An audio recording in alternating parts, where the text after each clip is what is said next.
আমরা আজকে চলে আসলাম ভালোবাসার মানুষরা। সো আপুর চুলটা মাশাআল্লাহ অনেক সুন্দর ছিল। তারপরেও হচ্ছে সুন্দরটাকে আমরা আরেকটু সুন্দর করতে চাই। এটাই হচ্ছে আমাদের মানুষের একটা চাহিদা বা একটা কিছু Yeah, that's ড্রিম right. থাকে। সো আপু আজকে হেয়ার কাট করে আপনার মাসুদ E খান Deus বিউটি era জোনতে o কেমন hora no লাগলো? jet, com a boa আপনার মনে de মতো hoje. হয়েছে?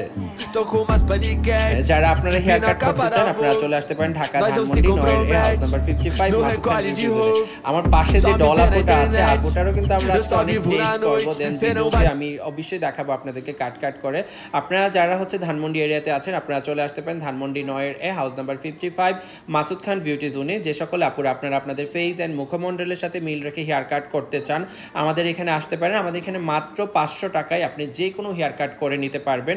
সো আপুরা দেরি না করে আজই চলে আসুন। আর আমাদের এখানে অল সার্ভিসের উপর 50% ডিসকাউন্ট চলছে। আর যারা আমার কাছে সিগনেচার হেয়ার কাট করতে চান এটাও কিন্তু 50% ডিসকাউন্টে আপনারা করে নিতে পারবেন। সো অল ওভার আমরা আজকের মতো বিদায় নিচ্ছি। সো আপনার পরিচিত যারা তাদেরকে কি সাজেস্ট করতে পারেন? এই আপু আপনার কাছে আপুর হেয়ার কাটটা কেমন লাগলো? হ্যাঁ, আমার কাছে খুব ভালো লাগছে। আপনাকে একটা হেয়ার কাট করে দিব। ইনশাআল্লাহ। আপনার বান্ধবীদেরকে কি একটু সাজেস্ট করতে পারেন? করবেন না? হ্যাঁ, অবশ্যই। আপনার ঘনিষ্ঠ বান্ধবীর নাম কি আজকে আমরা সবাই শুনতে চাই? রজনী। রজনী আপু কেমন আছেন আপনি? যদি ভিডিওটা দেখে থাকেন অবশ্যই কমেন্টস করবেন, কারণ সবাই কিন্তু বুকে সাহস নিয়ে বলতে পারে না যে বেস্ট ফ্রেন্ডকে। আপু কিন্তু এক কথাই বলে দিছে রজনী আপু একবার হলে আপনি ভিজিট করে যাবেন আমাদের এখানে।